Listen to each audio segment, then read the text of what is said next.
नमस्कार दोस्तों, हिंदू पंचांग के अनुसार हर साल सावन माह के शुक्ल पक्ष की तृतीया तिथि पर हरियाली तीज मनाने की परंपरा कई वर्षों से चली आ रही है।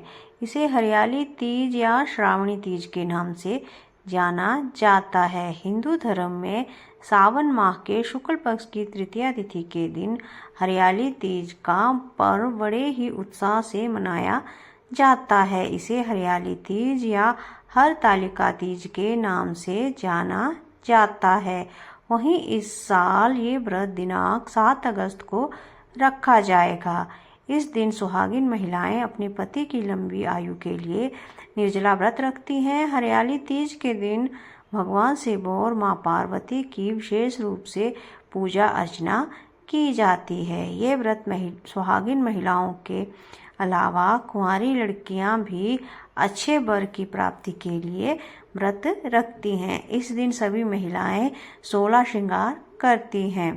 हरियाली तीज के मौके पर हरे रंग का विशेष महत्व होता है।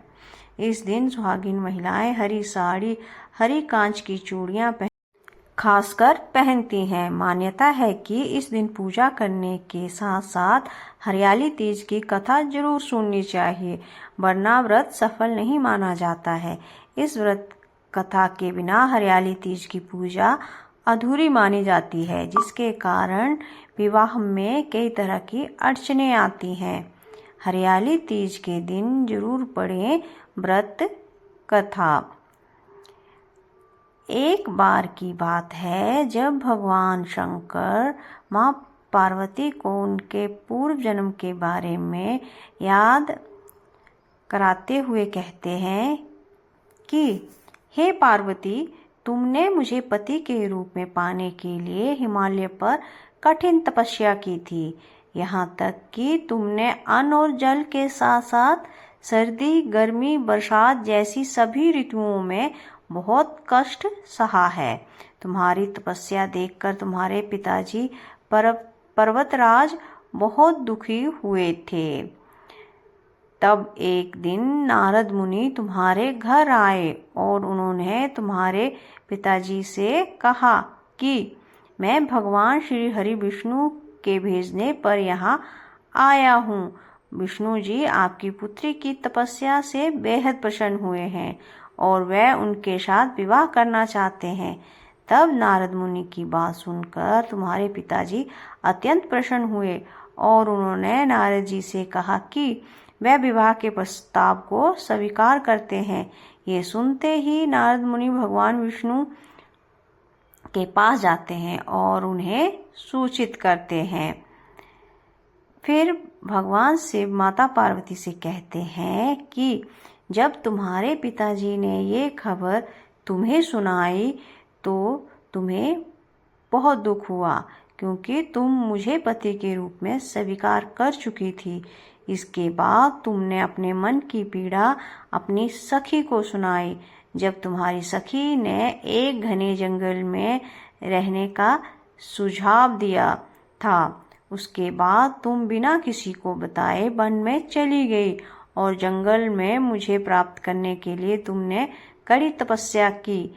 जब तुम्हारे अचानक लुप्त हो जाने की बात तुम्हारे पिताजी को पता चली तो वह बेहद चिंतित हुए थे।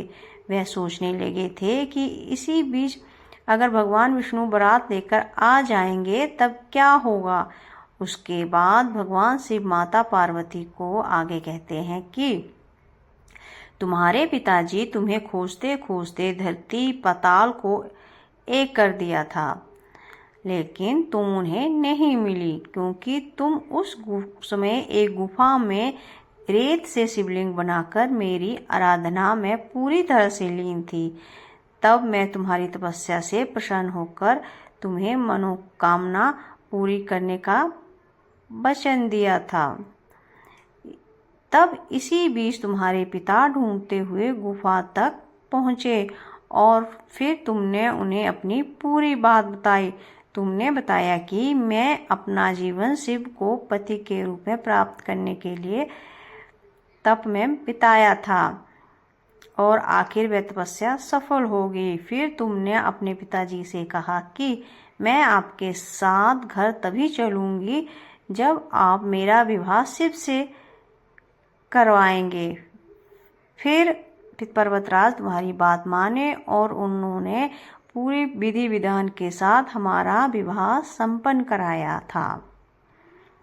वीडियो अच्छी लगी हो तो वीडियो को लाइक कीजिए और चैनल को सब्सक्राइब कीजिए। धन्यवाद।